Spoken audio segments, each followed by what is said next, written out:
Vladimir Vladimirovich Putin's life story began like that of many Russians of his generation, marked by the hardship and uncertainty of the Soviet era. He was born on October 7, 1952, in Leningrad, a city forever scarred by the brutal siege it endured during World War II. Growing up in a communal apartment, young Vladimir experienced firsthand the cramped living conditions and shared struggles of ordinary Soviet citizens. His father worked as a factory foreman while his mother held various low-paying jobs. Life was far from privileged, but it instilled in Putin a sense of resilience and ambition that would shape his future. Despite the hardships, Putin excelled in school, displaying a sharp intellect and a thirst for knowledge.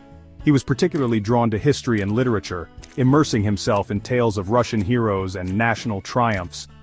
These stories, often steeped in propaganda, nonetheless ignited a patriotic fire in young Vladimir, fostering a deep love for his homeland and a desire to see it restored to its former glory. Beyond academics, Putin found an outlet for his energy and competitive spirit in sports. He developed a passion for judo, a martial art that emphasized discipline, strategy, and the ability to overcome adversity. These skills, honed through hours of rigorous training, would prove invaluable in the years to come as Putin navigated the treacherous world of Soviet politics and intelligence. It was during his teenage years that Putin reportedly decided on his future path. Inspired by the romanticized image of the KGB, the Soviet Union's feared security agency, he resolved to become a spy. This ambition, seemingly far-fetched for a boy from humble beginnings, spoke to Putin's unwavering determination and his fascination with the shadowy world of espionage. Little did he know that his pursuit of this dream would lead him to the pinnacle of power in Russia. Driven by his ambition to join the ranks of the KGB, Putin enrolled in the law program at Leningrad State University. This prestigious institution served as a breeding ground for the Soviet elite, and its law faculty was a particularly attractive target for KGB recruiters seeking bright and ambitious young minds. Putin excelled in his studies, impressing his professors with his sharp intellect and unwavering focus. He also honed his social skills, cultivating relationships with fellow students who might prove useful in his future career. In 1975, upon graduating from Leningrad State University, Putin realized his long-held dream of joining the KGB.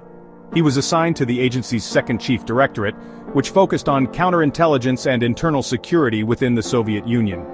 This posting provided Putin with his first taste of the shadowy world of espionage, where secrets were currency and loyalty to the state was paramount. He quickly rose through the ranks, demonstrating a keen mind for analysis, a talent for manipulation, and an unwavering commitment to the KGB's mission.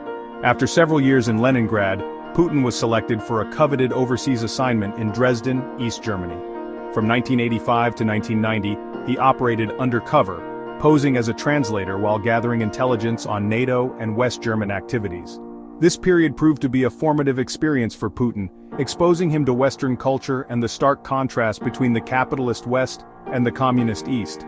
It also provided a front-row seat to the tumultuous events of 1989 as the Berlin Wall crumbled and the Soviet Empire began to unravel. While Putin's precise activities in Dresden remained shrouded in secrecy, his KGB service undoubtedly shaped his worldview and honed the skills that would serve him well in his political career. He learned the art of deception, the importance of maintaining a poker face, and the ruthless calculus of power politics. These lessons, etched in the crucible of the Cold War, would guide Putin's actions as he navigated the turbulent waters of post-Soviet Russia.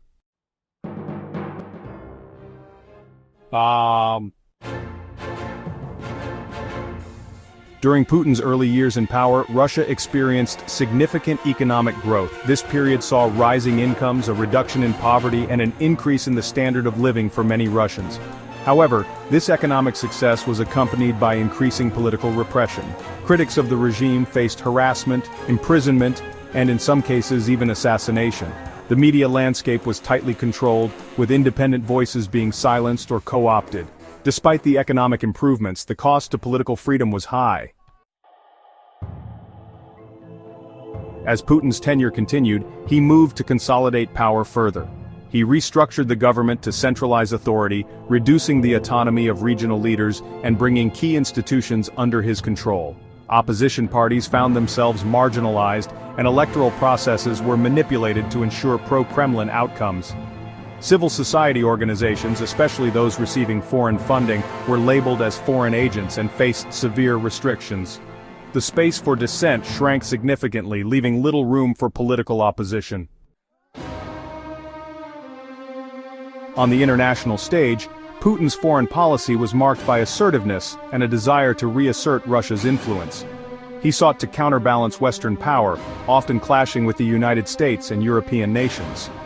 Russia's annexation of Crimea in 2014 and its involvement in the Syrian conflict showcased Putin's willingness to use military force to achieve geopolitical goals. These actions drew widespread condemnation and led to sanctions, yet they also bolstered Putin's image as a strong leader defending Russian interests. Evaluating Putin's impact on Russia and the world is a complex task. Domestically, he is credited with stabilizing the country and reviving its economy after the tumultuous 90s. However, this came at the expense of democratic freedoms and human rights. Internationally, Putin's actions have reshaped global geopolitics, challenging the post-Cold War order. His legacy is one of a leader who restored a sense of national pride in Russia, but also one who fostered division and conflict on the global stage. The true extent of his impact will likely be debated for years to come.